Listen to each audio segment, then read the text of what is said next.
Clock wise direction. Negative కాబట్టి angle negative కాబట్టి ఇప్పుడు క్లాక్ వైజ్ డైరెక్షన్ అంటే ఇది ఇక్కడ ఉంది యాంగిల్ -30 degrees. అంటే ఈ రేంజ్ లో ఉంది, వాళ్ళు చెప్పిన రేంజ్ లో ఉంది. కాబట్టి కొసెకెంట్ ఇన్వర్స్ ఆఫ్ -√2 యొక్క ప్రిన్సిపల్ వాల్యూ -π/6 అని చెప్పొచ్చు. The principal value of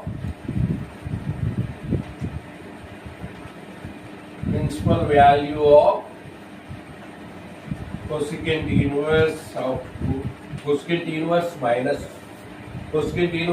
-√2 is -π/6.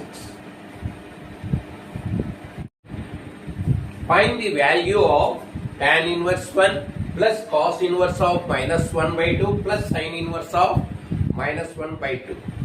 దీని విలువ కనుక్కోమంటున్నాడు. tan inverse 1 plus cos inverse of -1/2 plus sin inverse of -1/2.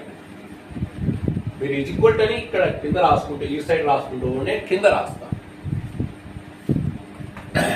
So tan inverse 1 ఈ 1 అంటే ఇప్పుడు దీన్ని tan ఇన్వర్స్ 1 మనకు తెలిసిన ఫార్ములా రూపంలోకి తెచ్చుకుందాం. అది ఏ విధంగా అంటే మనకు ఇప్పుడు ఈ 1ను tan π/4 గా రాసుకుందాం. అంటే 1 అనేది ఈ వాల్యూ అనేది tan యొక్క ఏ యాంగిల్కి వస్తుంది? tan 45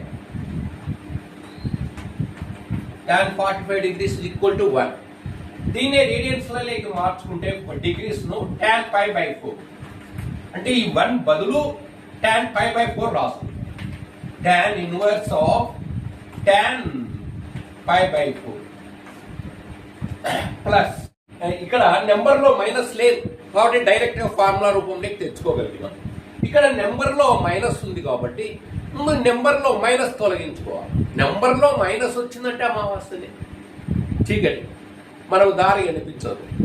అంటే అప్పుడు మనం దీపం వెలిగించాలి, వెలుగు కావాలి. వెలుగుంటే మార్గం కనపడుతుంది. అంటే అప్పుడు మనం ఇక్కడ ఫార్ములా అప్లై చేయాలి. Cos inverse of -x is equal to π minus cos inverse x. ఇది ఫార్ములా మీరు నేర్చుకోవాలి. ఇప్పుడు ఇక్కడ x అనుకో, cos ఇన్వర్స్ ఆఫ్ -x బదులు 1/2. ఈ సూత్రం దీనికి ఈ ఫార్ములాను అప్లై చేస్తాం.